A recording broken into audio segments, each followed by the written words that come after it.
Much like his varied animations for Monty Python, influenced by centuries' worth of art, architecture, and design, Terry Gilliam's second feature as a solo director, Time Bandits, was a free-form exploration of different worlds.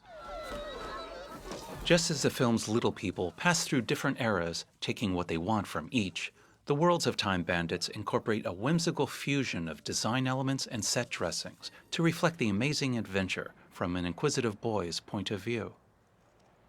Costume designer James Acheson had worked with Charles Node, who had designed the costumes for the Python film Life of Brian, and who had suggested Acheson meet with Gilliam about Time Bandits. I thought, what a great thing to design. It had all these elements, it had all these time periods and, a bit of fantasy at the end, and it had a great story, and it had great jokes. It was a gift for a designer. I think we had about 12 weeks pre-production. We had a little office, and I started drawing. I had two wonderful assistants, and they were researching, and we really just put our heads down and went for it. Millie Burns was introduced to Gilliam through editor Julian Doyle, who had seen her innovative work on a Lux soap commercial shot in Italy on a tiny budget. Burns was hired as the art director for Jabberwocky before being offered the chance to design Time Bandits. It's a designer's dream, Time Bandits. It's all those different periods, fantasy, ancient Greece, medieval, Napoleonic, and Terry. What more could you want? The thing is, some people think that you design a film and then you make it. Of course you don't. It's an organic process. And you're always trying to run one step ahead. So you've designed something, they're shooting that, and you're getting the next bit ready, and so it goes on. For each of the 6 Time Bandits, as well as a 7th, Horseflesh, whose role was cut back in the final film, Acheson had to come up with distinctive designs to help differentiate the characters for the audience. Costume is hopefully about reflecting character. It's supporting. That's what clothes on films do. They support the performance. I started designing the costumes before we had the actors. And so it was a very nice two-way process. We assembled a kind of arsenal of clothes from different periods, different things that we thought might be useful. We got the little people to come in to the fitting, and then we would clothe them. One of the Time Bandits would look at the drawing and realize that he could work with that. We could pad him out a little bit more to make him a little bit dumpier, and, like Og was a kind of rather silly, not the sharpest tool in the toolbox character. So, he had only one horn on his Viking helmet. He was a little bit rotund, and nothing quite worked. Oh, stop! Quick, Whereas the leader, wore a kind of military uniform. We changed him a lot from the original drawings. He ended up with goggles and a kind of Biggles-type feel to his headgear, and a little red jacket that had military bearing, baldricks, and a monocle. So he had a sort of slightly imperious feel. And as we collected these bits and pieces, the actors were able to use them and find their character sometimes through the things they were wearing and the things they were using. Do you want to be leader of this gang? Oh, we agreed no leader. Right. So shut up and do as I say. The other Time Bandits each exhibited some facet of their personality in their costumes. Wally is fearless, and at 4'1", actor Jack Purvis is tied with Malcolm Dixon for the tallest of the Time Bandits. His bravado and temper are matched by the nearly spent machine gun bullet belt he wears across his chest. Fidget is a contrarian who's blithely open about the fact that the gang had never committed a robbery before. Yes, the colander covering his brain is like a sieve. Care and concern drain away. Shut up! Strutter is a thinker and a methodical character, who with his derby and glasses appears much more dapper than his compatriots. Vermin is indiscriminate about what he ingests and what he wears. We would put different bits from different epochs, from different periods of history. The idea being that if they were robbers, they would probably have pinched things from different areas of history and worn them. So this was a really delightful opportunity to mix things up, you know. Terry loves putting different things together and making something completely different. He likes that kind of frisson, you know. In a way, you have to interpret and make his ideas come to life, or work and build the sets and make them how he wants them. But he isn't actually working out exactly how the set would be, but he'd have very strong ideas of how it should look. And that's very stimulating. I think he's one of those people who brings out the best in you because he's so excited himself. His enthusiasm is infectious. I remember there was the day when we had to show all the little people dressed in their outfits. We went to quite a small room, I remember, and they all went in there, and they were great because they were all sort of vaudevillians. You know, these guys were theatre people, so they knew how to sell something, and they were great. They really got into character, I remember. And all I remember is Terry chuckling a lot, which seemed to mean that things were okay. And I think we changed very, very little from that fitting. Miniature puppets of the Time Bandits and of Kevin, each about 6 inches long, were also created. They were used in special effects sequences, as when they fell through time holes.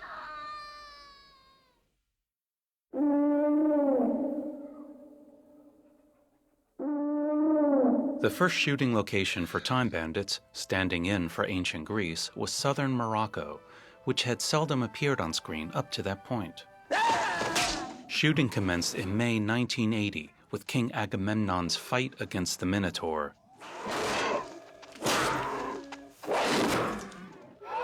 And his timely meeting with Kevin.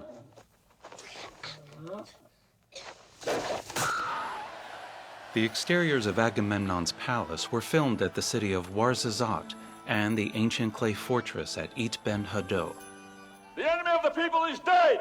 Which would later appear in such productions as Gladiator, The Last Temptation of Christ, Kingdom of Heaven, and Game of Thrones.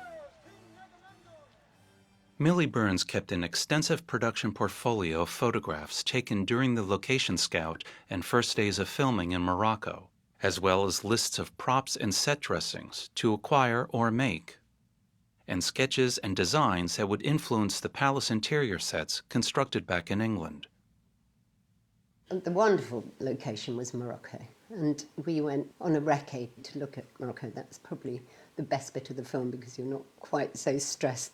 A small group of us went, Terry, the prop buyer, Karen Brooks, and Patrick, who was the location manager, and Peter Bijou, the cameraman.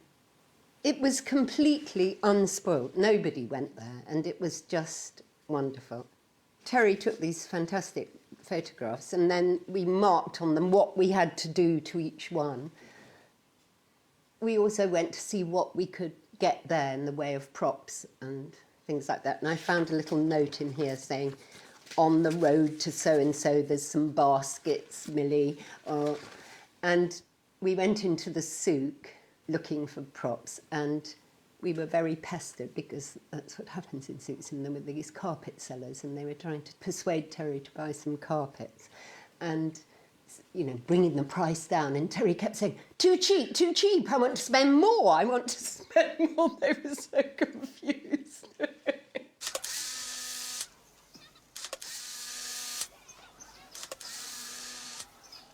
But it was quite a hard location to shoot because of the heat, because of very little time. The scene with Sean Connery and the Minotaur, the only way to get up to that location was on foot, when all the equipment went on donkeys and mules. And it was quite a heavy walk up. And I remember that we had a portaloo in a cave and a curtain across it, with one of the locals was posted as the guard, so you could go to the loo without, obviously you can't lock a curtain, but all the girls complained that the guard used to look over the top, as soon as you went in, would look over the top of the curtain. So it's sort of glamour filmmaking. Interiors of Agamemnon's palace, including the throne room where a glorious banquet is held, were constructed in England, blending Greek and African influences. Stencil patterns that were applied to rooms on location were repeated on the stage set. The walls of the throne room were covered in frescoes inspired by the Knossos in Crete. Agamemnon's palace was mostly based on Knossos, Minoan sort of temple, mixed in with Morocco so that it got that feeling of the patterns on the buildings in Morocco then were on the interior that we built in the studio so that it tied up. I think one of my favourite scenes is the banqueting hall with the ox being broken over, and I love the set, and I love Jim's costumes for the dwarves when they're on the horses and it comes apart. I just think everything about that scene I think is lovely.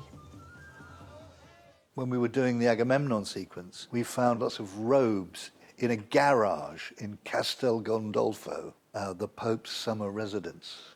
They were the costumes from a film by Pasolini called Oedipus Rex that I remember I'd seen a few years before and thought they were remarkable. They were made out of extraordinary fabric, a kind of knitted woolen fabric. We hired all these costumes and we made our principal ones for people like Sean Connery in the same way, out of the same fabric.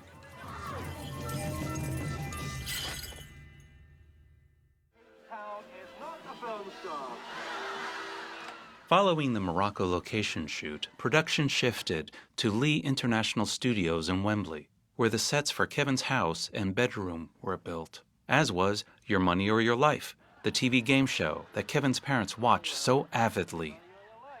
As I remember it, the furniture for Kevin's family house arrived with this plastic covering to protect it in transit. And it was then that we put it in the set, and Terry thought, oh, this is wonderful, having plastic on there. And we had this conversation about how they might well have kept their furniture covered with plastic, but then went on further into the scene. If there was anything I'd like to change, I would like to have done Kevin's bedroom at the end. I think it was one of the first things we shot. Kevin's bedroom is like the starting point of all the fantasies. You could have put much more into it if you'd known exactly how each of the other sets were going to turn out in the end, if you know what I mean. We did have Lego. There was Lego on the floor. There's a little theatre set. There were pictures of knights. I tried to put into it all the things that were going to happen later, but because things changed how they happened later, I think one could have done it better if you'd done the reverse. We do robberies. Shut up back there.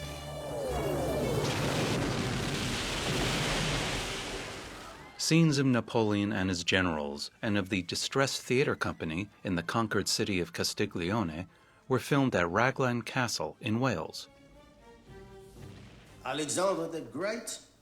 The banquet hall scene in which the conqueror of Italy passes out drunk, only to have his artificial hand swiped, was shot at the Thornhill Room at Moor Park, a mansion in Hertfordshire that also saw service during World War II as the military headquarters where Operation Market Garden was planned.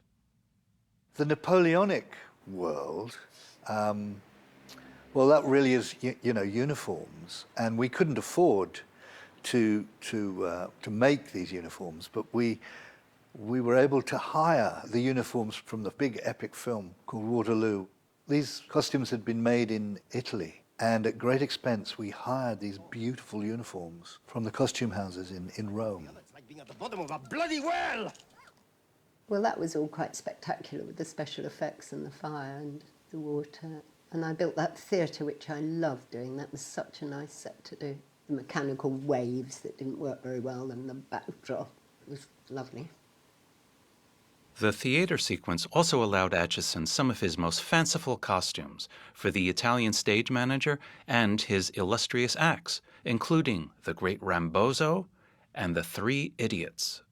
You're going the wrong way! Scenes of the refugees from the Battle of Castiglione were filmed in Keynsham, near Bristol. Nearby was the barnyard where the bandits fell from the sky, and where Mike Edmonds took a dunking.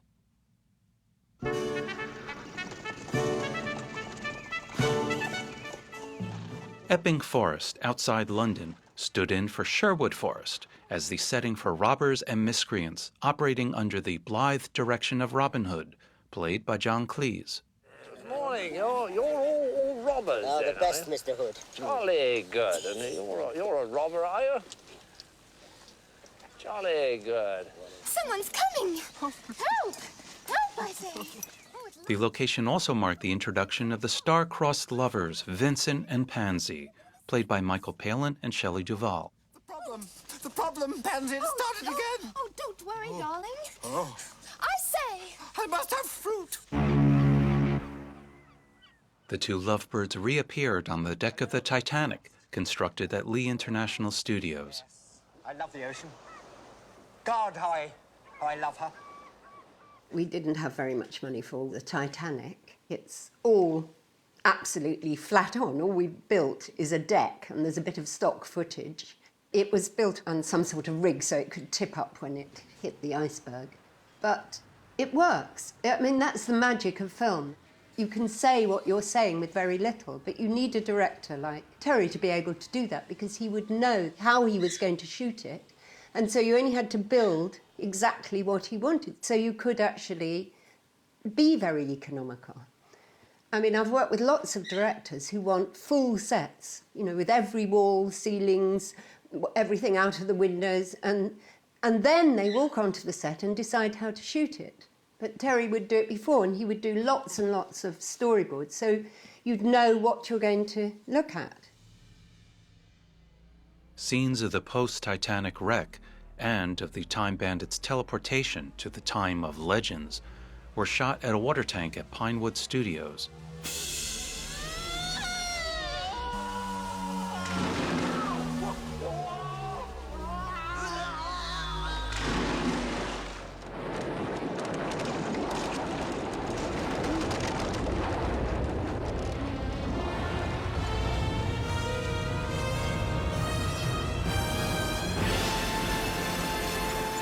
Everybody below decks! The time of legends was notable less for design than for scale. A giant striding across a barren landscape, wearing little more than a boat on his head. And in the middle of the sea, an ogre and his dutiful wife aboard a sinister ship. A scene involving a pair of spider women knitting a trap for our heroes was filmed, but because of budget cuts, the following scenes that would have connected the spider women to the Fortress of Ultimate Darkness were cut, forcing the filmmakers to delete the spider women entirely and come up with a new scene of the bandits arriving at their destination. We were going to have a future world. There was the Spider Woman's cave, which actually I think I even started to make. There was a forest of hands. There were all sorts of things at the beginning because that's what happens with a film. You've got all these ideas and then things change as you go along, so you have to adjust and adapt. And probably we didn't need quite so many worlds. After escaping from the giant, the film cuts to the adventurers wandering along a barren wasteland, filmed at Dungeness Beach in Kent. An invisible barrier, very cheap to build, is shattered by a skull thrown by Randall, revealing the hellish fortress that is the residence of evil genius.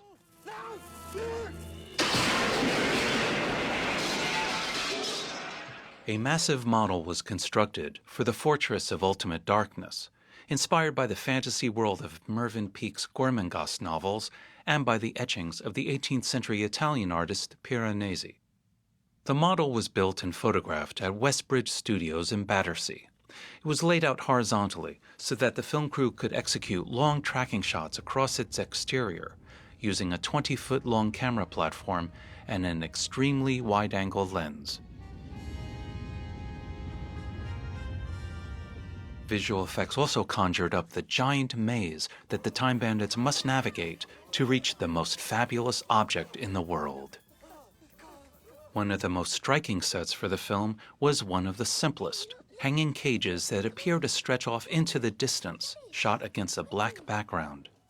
The cages themselves were constructed at varying sizes and shot using forced perspective.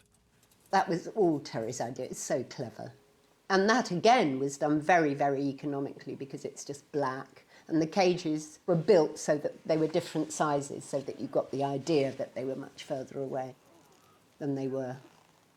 Atchison's most sinister costume was for Evil Genius, skeletal blacks, velvety reds, and a quite pointed nod to H.R. Giger's alien creature as his skull cap. Dear old David Warner playing the Evil Genius.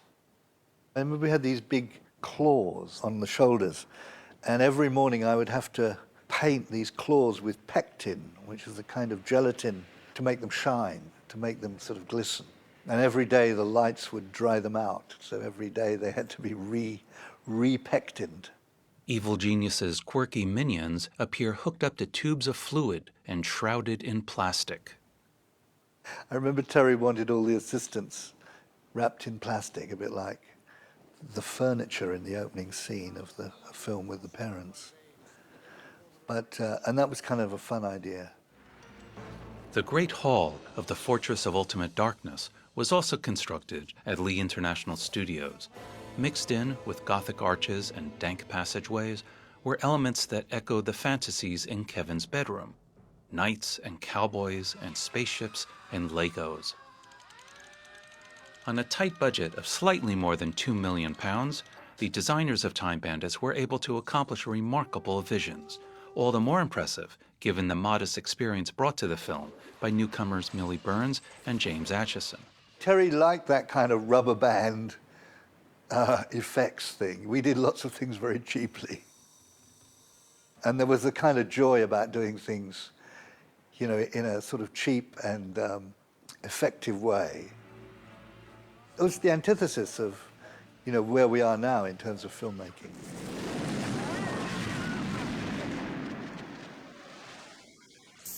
I think when you do any job in the film industry, there's this mixture of excitement and sort of dread.